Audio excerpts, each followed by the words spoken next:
घोष जय जयकार सदा नारायण घरी साठविले धन अवघे चिवान तया पोटी सवंग सकळा पुरे धनीवरी सेवावया नारी नरवाला नारायण घरी साठविले धन अवघे चिवान तया पोटी तुका म्हणेने आनंदी आनंदू तुका म्हणेने आनंदी आनंदू गोविंदे गोविंदो पिकविला नारायण घरी साठविले धन अवघे चिवान तया पोटी विठ्ठला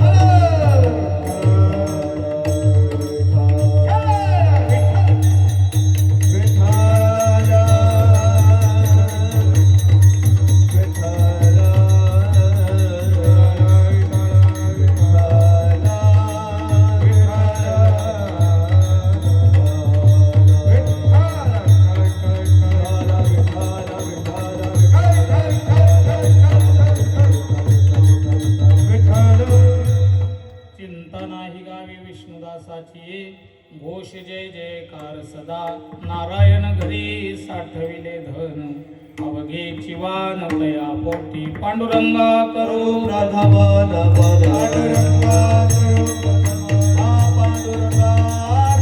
राधावान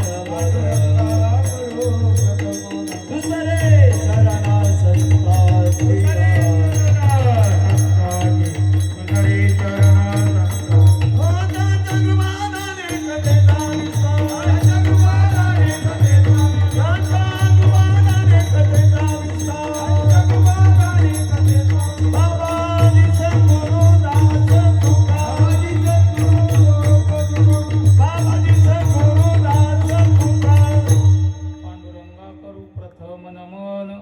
दुसरे चरणा संतांचिया त्यांच्या कृपादाने कथेचा विस्तारू बाबाजी सद्गुरु दास तुका ओम नमो ज्ञानेश्वरा करुणा करा दयाळा तुमचा अनुग्रह लादलो पावन झालो चराचरी मी कळा कुसरी काहीच नेने बोलतो वचने अतिभाविका तुमचा अनुग्रह लादलो पावन झालो चराचरी एका जनार्दनी तुमचा दास त्याची आस पुरवावी तुमचा अनुग्रह लादलो पावन झालो चराचरी काय माझी वाणी मानेल संतांसी रंजवू चित्तासी आपुलिया मस्तक माझा पायावरी या वारकरी संतांच्या सेवेलागी सेवक झालो तुमच्या लागलो निज चरणा अहो स्वामी तुकया देवा यावरी न करावा अभेर वचनायका कमलापती माझी रंकाची विनंती कर जोडितो कथे काळी आपण असावे जवळी विठ्ठला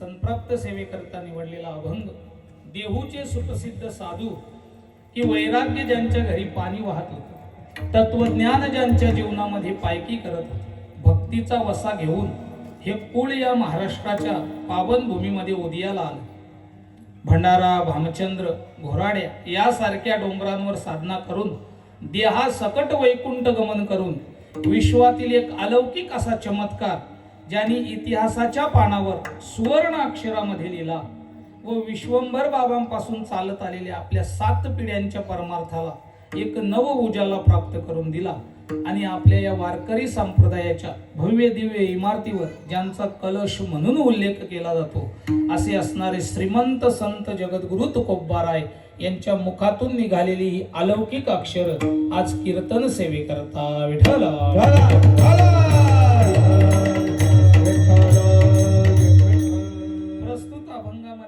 जगद्गुरु तुकोबाराय हे आमचा विष्णुदासांचा आमच्या वारकऱ्यांचा आमच्या हरिदासांचा गावावर आणि घरावर कसा परिणाम होतो आजच्या अभंगात सांगतात विठ्ठला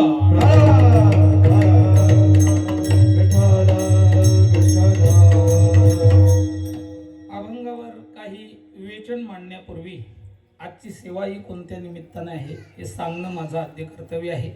तेव्हा मोजे आपल्या भिवंडी तालुक्यातील गोवे गावामध्ये आपल्या सर्वांचे सुपरिचित असणारे श्री एकनाथ गणपत पाटील आणि श्री काशीनाथ गणपत पाटील तसेच त्यांची बहीण सुनीता मोतीराम भोईर यांचे बंधू तसेच ॲडव्होकेट रोहन जयानंद पाटील, रोशन जयानंद पाटील, रुनिताताई नवनाथ केने आणि रुचिताताई मुकेश पाटील यांचे वडील कैलासवासी ॲडव्होकेट जयानंद गणपत पाटील यांना जाऊन आज 5 वर्ष पूर्ण झालेली आहे. आणि त्यांच्या जाण्याने या संपूर्ण पाटील परिवारावर हे दुःखाचं डोंगर 5 वर्षापूर्वी कोसळलेलं होतं. आता सेवेचं निमित्त तुमच्या समोर मांडलेलं आहे. या ठिकाणी सेवा करण्याचा योग ज्यांच्यामुळे आला याच जयानंद मामांचे सुपुत्र ॲडव्होकेट आमचे रोहन दादा यांनी ही सेवा माझ्याकडे सुपूर्द केलेली आहे. तेव्हा या ठिकाणी आज सेवेचं निमित्त तुमच्यासमोर मांडलेलं आहे. जयानंद गणपत पाटील यांना जाऊन आज 5 वर्ष पूर्ण झालेले आहे.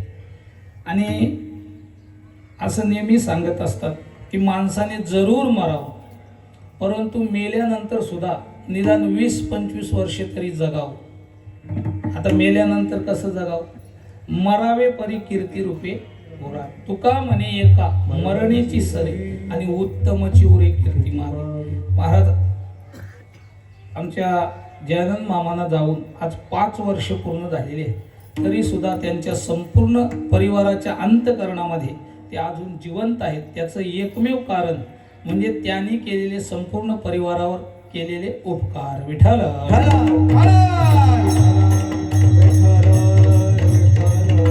आणि आई वडिलांच्या उपकारातून काही केले आपल्याला उत्तीर्ण होता येत नाही.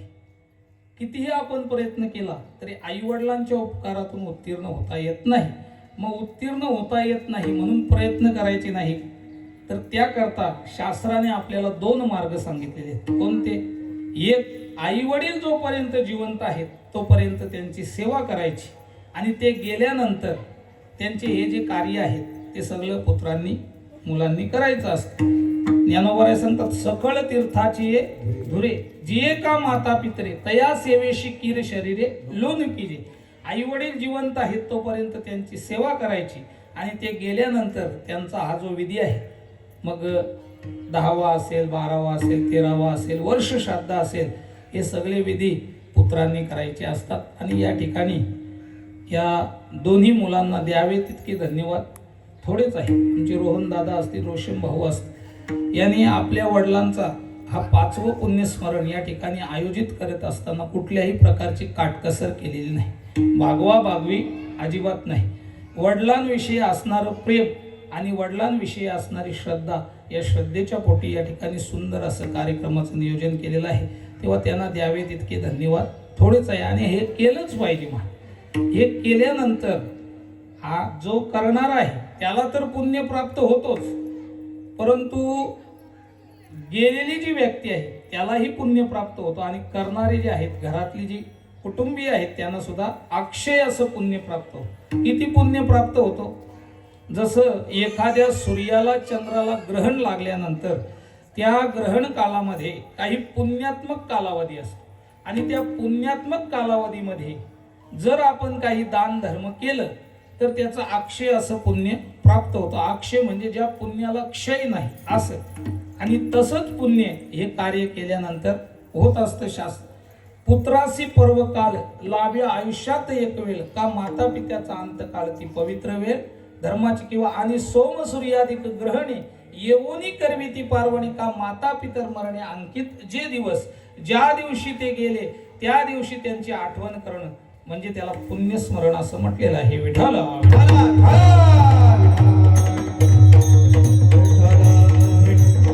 कारण माणूस गेल्यानंतर सुद्धा त्यांच्या जीवनामध्ये ह्या विधी येत असतात. मग पहिला विधी येतो 10वा, दुसरा 13वा आणि तिसरा येतो तो वर्ष श्राद्ध. आता हे विधी का करतात? कारण हे विधी जर केले नाही किंवा ही गोष्ट जर सांगितली नाही किंवा ही नैमित्तिक सेवा आहे आणि ही गोष्ट जर आता आपण सांगितली नाही की 10वे का करतात, 12वे का करतात, वर्ष श्राद्ध का करतात, तर याची पुढची जी पिढी आहे ती आपला 10वा 12वा 13वा आणि वर्ष श्राद्ध एकाच दिवशी करते, म्हणून हे सांगितलं पाहिजे. आता 10व्याचं 13व्याचं सांगणार नाही, परंतु वर्ष श्राद्धाचं थोडक्यात सांगेन. वर्ष श्राद्ध का करतात तर पहा, माणूस मेल्यानंतर 13 दिवस तो घरामध्ये वाचतो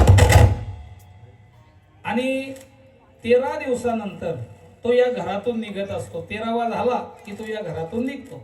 निघाल्यानंतर तो डायरेक्ट यमदरबारात जातो असं नाही, त्याला जाण्याकरता काही कालावधी लागतो. किती कालावधी लागतो? जात असताना त्याला मध्ये वैतरणा नावाची नदी लागते. आता ही वैतरणा जी नदी आहे त्या नदीच्या काठावर जाण्याकरता त्या जीवाला एकूण 48 दिवस लागतात.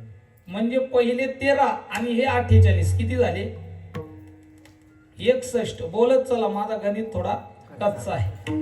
61व्या दिवशी हा जो जीव आहे तो त्या वैतरणा नावाच्या नदीच्या काठावर जाऊन पोहोचतो.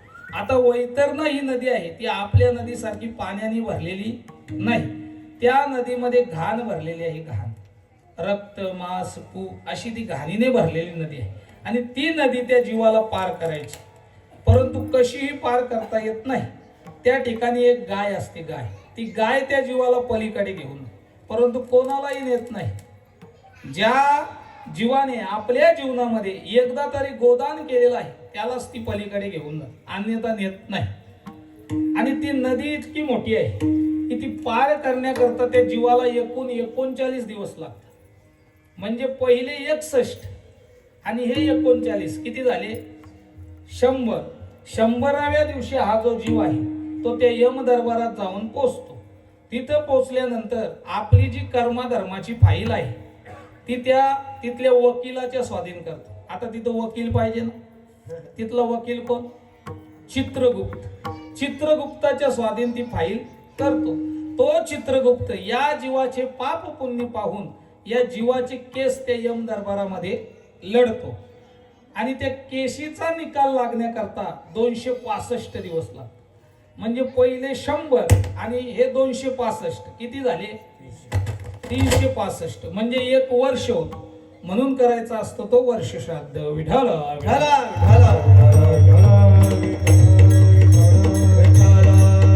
मग त्या दिवशी त्या जीवाने आपल्या जीवनामध्ये केलेले जे पाप पुण्य आहेत ते पुण्य आणि तो जीव या घरातून गेल्यापासून त्याच्या कुटुंबियांनी त्यांच्यासाठी केलेल्या ज्या पुण्यात्मक क्रिया आहेत या दोघांची बेरीज करून त्या जीवाला त्या दिवशी योग्य तो न्याय दिला जातो आणि म्हणून त्याला पुण्य स्मरण म्हटलेलं आहे.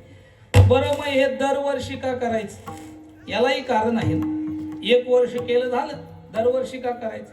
तर त्याचंही असं कारण आहे.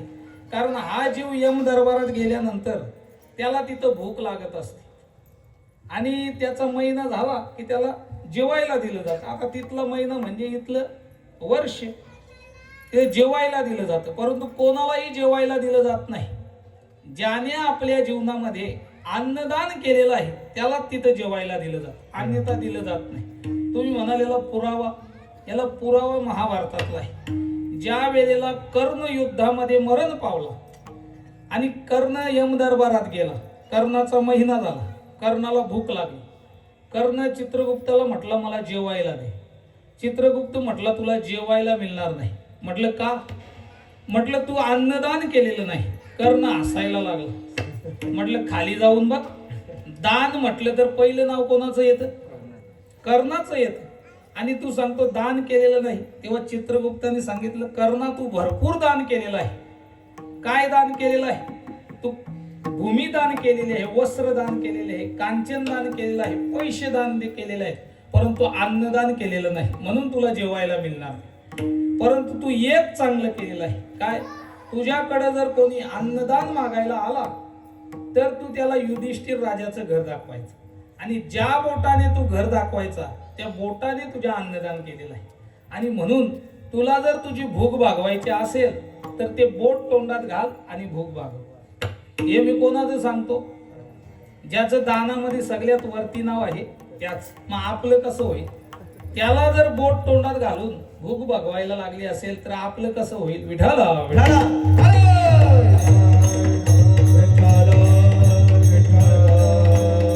म्हणून याच्याच करता दरवर्षी पुण्य स्मरण करायचं. करायचं असतं, त्यांच्या नावाने अन्नदान, नामस्मरण, पिंडदान या सगळ्या क्रिया करायच्या असतात. आणि या ठिकाणी त्या सगळ्या क्रिया दोन्ही पुत्रांनी केलेल्या आहेत, तेव्हा त्यांना द्यावेत इतके धन्यवाद थोडेच आहे. या ठिकाणी आमच्या जयानंद मामांच्या बद्दल बोलायचं झालं आणि अभंगही संतपर घेण्याचं कारणही तेच आहे. कारण ते पेशाने जरी वकील होते, महाराज त्यांच्या जीवनामध्ये श्रीमद भगवद्गीतेचं पारायण रोजचं असायचं. आणि त्याच्यानंतर त्यांनी ज्ञानेश्वरी 2007 पासून वाचायला सुरुवात केली आणि सतत ज्ञानेश्वरी आणि श्रीमद भगवत ग्रंथाचं चिंतन त्यांचं असायचं. आणि परिवाराकरता सुद्धा त्यांनी भरपूर कष्ट केलेले आहे. ग्रॅज्युएशन करून नोकरीला लागले आणि नोकरी करून नंतर LLB चं शिक्षण घेतलं आणि मग कोर्टामध्ये जवळजवळ 22-23 वर्ष त्या ठिकाणी सर्व्हिस केली कोर्टामध्ये. आणि एवढं सगळं करत असताना आपल्या 4ही मुलांना चांगल्या प्रकारचे संस्कार आणि चांगल्या प्रकारचं शिक्षण देऊन प्रत्येकाला आपापल्या पायावर उभे करून त्यांनी या जगाचा निरोप घेतलेला आहे. विठाला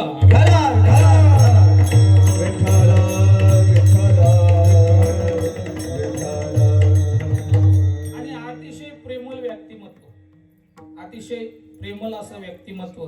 आणि त्यांना जाऊन आज 5 वर्ष या ठिकाणी पूर्ण होत आहे. आणि त्यांच्या 5व्या पुण्यस्मरण निमित्ताने ही कीर्तन रूपी सेवा माझ्यासारख्या किंचित पामराकडे सुपूर्त केलेली आहे. तेव्हा यथामती यथा अवकाश, जसं माझ्या बुद्धीला जमेल, जसं या अभंगावर बोलता येईल, जसं आपल्या वेळेत बसेल तसं या अभंगावर बोलण्याचा प्रयत्न करतो. या ठिकाणी सर्व ज्येष्ठ श्रेष्ठ वरिष्ठ सर्व भक्तिमान माता सर्वांच्या चरणावर नतमस्तक होतो आणि कीर्तन रूपी सेवेकडे वळतो. विठाला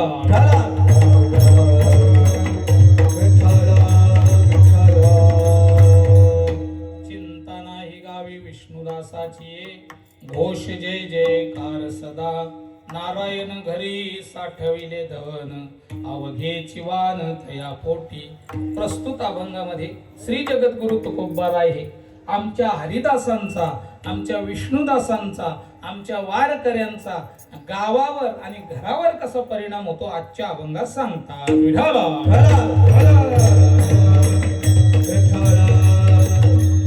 आपल्या वैदिक सिद्धांतामध्ये एक सिद्धांत आलेला आहे. आपल्या भारतीय तत्वज्ञानामध्ये एक सिद्धांत आलेला आहे. अगोदर तो आपल्या भारतीय तत्वज्ञानात आला आणि नंतर वैज्ञानिकांनीही तो सिद्धांत मांडलेला आहे. परंतु वैज्ञानिकांच्या अगोदर तो आपल्या भारतीय तत्वज्ञानात आला. आपल्या देशाचे वैज्ञानिक असतील किंवा जागतिक वैज्ञानिक असतील त्यांनी सुद्धा हा सिद्धांत मांडलेला आहे. परंतु वैज्ञानिकांच्या अगोदर हा भारतीय तत्वज्ञानात आलेला सिद्धांत आहे. विठाला कोणता सिद्धांत आहे तो? त्याला परिणामवादाचा सिद्धांत म्हणतात. आता परिणामवादाचा सिद्धांत म्हणजे काय? या मृत्यू लोकामध्ये अशा काही वस्तू आहेत की त्या वस्तूच्या संपर्कात इतर एखादी वस्तू आली, त्या वस्तूच्या संपर्कात इतर एखादी दुसरी वस्तू आली की त्या वस्तूचा त्या पदार्थावर हमखास परिणाम होतो. हा परिणामवादाचा सिद्धांत आपल्या भारतीय तत्वज्ञानात आलेला आहे आणि नंतर तो वैज्ञानिकांनीही मांडलेला आहे. ते सांगतात की या पृथ्वीवर जेवढे काही पदार्थ आहेत त्या प्रत्येक पदार्थाचा या पृथ्वीवर काही ना काही इफेक्ट होतोच. हा परिणामवादाचा सिद्धांत वैज्ञानिकांनी सुद्धा मांडलेला आहे. विठाला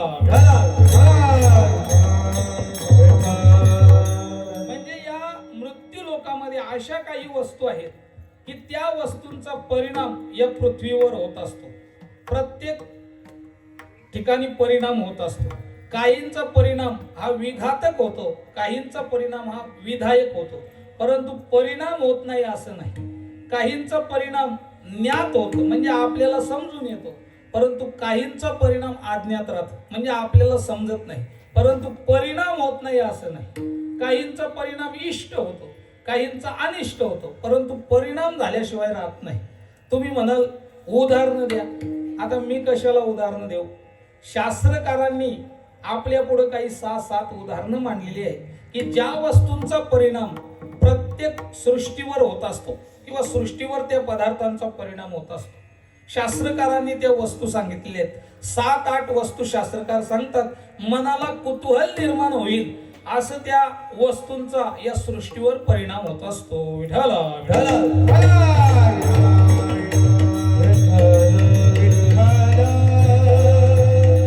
कोणत्या कोणत्या वस्तू आहेत शास्त्रकार सांगतात.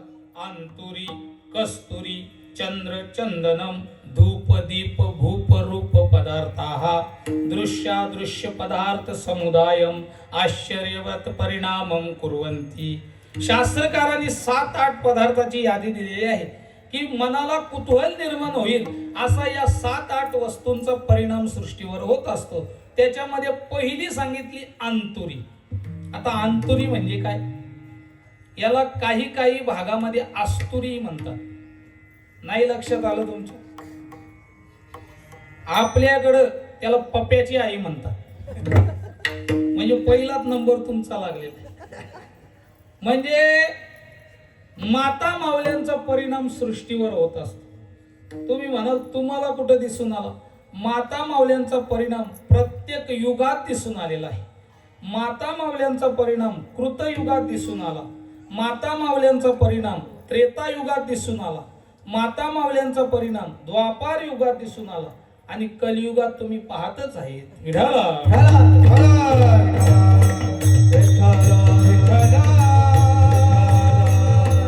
आता शास्त्रात आलेला आहे म्हणून सांगतो, नाही तर तुम्ही लाल डोले करा. त्या त्या माऊलीचा त्या त्या युगात परिणाम झालेला आहे. कृत्येच रेणुका कृत्या, त्रेतायाम सीता कृत्या, द्वापारे द्रौपदी कृत्या, कलहो कृत्या गृहे गृहे. विठ्ठल कृतयुगामध्ये अशी एक माऊली होऊन गेली की तिचा परिणाम संपूर्ण कृतयुगाने पाहिला. काय नाव त्यांचं?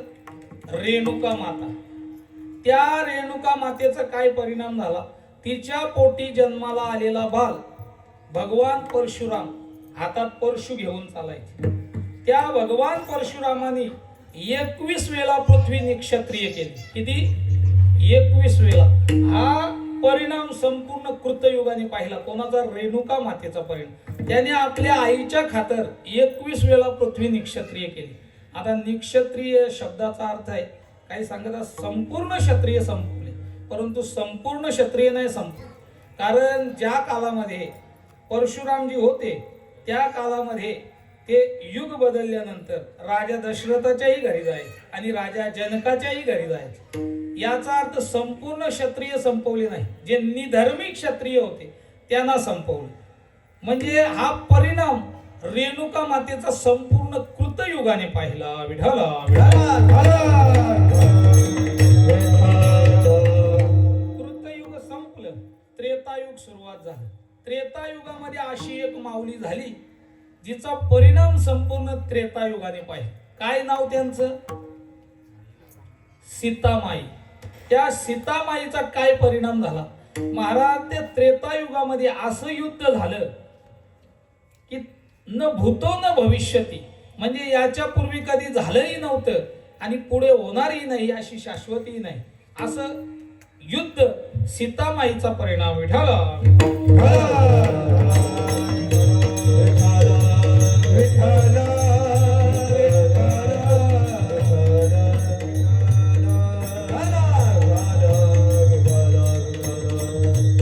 कोणाचं युद्ध झालं? प्रभू रामचंद्राचं आणि रावणाचं. महाराज, असं युद्ध झालं की भविष्यात कधी होणारही नाही आणि त्याच्या अगोदर झालंही नव्हतं, असं युद्ध झालं. ज्ञानोबरायांना विचारलं, राम रावण झुंजीनले कैसे? ज्ञानोबरायांना सांगितलं उदाहरण द्या. ज्ञानोबराय उदाहरण देतात. काय? राम रावण जैसे, म्हणजे निरुपमेय, त्याला उपमा देता येत नाही. राम रावणाचं युद्ध कसं झालं? ज्ञानोबराय सांगतात राम रावणाच्या युद्धासारखं, म्हणजे त्याला उपमा देता येत नाही. काही गोष्टींना उपमा देता येत नाही. पंडित भीमसेन जोशी यांचं गायन कसं? पंडित भीमसेन जोशी सारखंच, म्हणजे निरुपमेय, उपमा देता येत नाही. एवढं मोठं युद्ध झालं. कोणाचा परिणाम? सीतामाईचा. किती मोठं युद्ध झालं सांगतो बघा. एकदा कौरव पांडवांच्या युद्धाचं निमंत्रण घेऊन भगवान श्रीकृष्णाने दुर्योधनाला मंदोदरी मातेला निमंत्रण घेऊन पाठवलं. म्हटलं भीमा जा त्या मंदोदरी मातेला युद्ध पाहण्याचं निमंत्रण देऊन ये. त्यांना सांग कौरव पांडवांचं युद्ध होणार आहे, तुम्हाला पाहण्याकरता बोलवलंय. ती त्रेतायुगातली माऊली अजून द्वापार युगामध्ये राहिलेली आहे. जा त्यांना युद्ध पाहण्याकरता निमंत्रण देऊन. भीम निघाला. कुठं गेला? लंकेला. लंकेला गेल्यानंतर मंदोदरी मातेने सांगितलं काय निमंत्रण असेल तो नंतर सांगा, पहिल्यांदा स्नान वगैरे करून घ्या. भीम म्हटला कुठे जाऊ स्नानाला? म्हटलं जा चारी साईडला काय आहे, समुद्रच आहे, कुठेही जा. गेले भीमदादा एका बाजूला. गेल्यानंतर भीमाने एक सरोवर पाहिलं, अथांग सरोवर, पार क्षितिजाला टेकलेलं. भीम म्हटलं काय सरोवर आहे, त्याच्यामध्ये उडी टाकली आणि लागला पोहायला. आता खरा पोहणारा कोणाला म्हणतात? जो थाव आणण्याचा प्रयत्न करतो, तल आणण्याचा प्रयत्न करतो, तो खरा पोहणारा. भीमाने 100 वेळा तल आणण्याचा प्रयत्न केला, एकदाही आणता आलं नाही. पोहून पोहून थकला, बाहेर आला, गेला मंदोदरी मातेकडे. म्हटलं झाली अंघोळ? हो म्हटलं झाली. कुठं गेले होते? म्हटलं या बाजूला. काय सरोवर आहे, 100 वेळा तल आणण्याचा प्रयत्न केला, एकदाही आणता आलं नाही. म्हटलं कुठल्या साईडला गेले होते? म्हटलं या साईडला. म्हटलं ते सरोवर नाही. मग? म्हटलं आमच्या कुंभकर्ण भाऊजींची कवटी पडलेली आहे आणि त्याच्यामध्ये पावसाचं पाणी साचलेलं आहे. भीम म्हटला एवढी मोठी माणसं होती युद्धात, भीमाला आपल्या युद्धाचा निमंत्रण द्यावंच वाटलं नाही. म्हटलं हा कशा करता आले होते? नाही नाही म्हटलं सहज फेर फटका मारण्याकरता आलो. भीमाला सांगावंच वाटलं नाही युद्धाचं निमंत्रण. नाही म्हटलं तरी सांगा कशा करता आलेले आहे. भीम म्हटला कौरव पांडवांचं युद्ध होणार आहे. बरं बरं किती सैन्य आहे? म्हटलं 18 अक्षयोनी. मंदोदरी माता म्हटले षड्जास सांगायची गरज नाही. म्हटलं का? म्हटलं आमचे मालक रावण ज्या वेळेला स्वर्गावर स्वारी करायचे त्या वेळेला 18 अक्षयोनी ही वाजंत्री होती, वाजंत्री.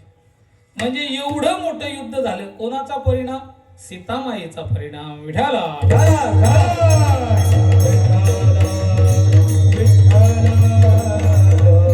त्रेतायुग संपलं, द्वापार युग लागलं. द्वापार युगामध्ये अशी एक माऊली झाली की तिचा परिणाम संपूर्ण द्वापार युगाने पाहिला. काय नाव त्यांचं?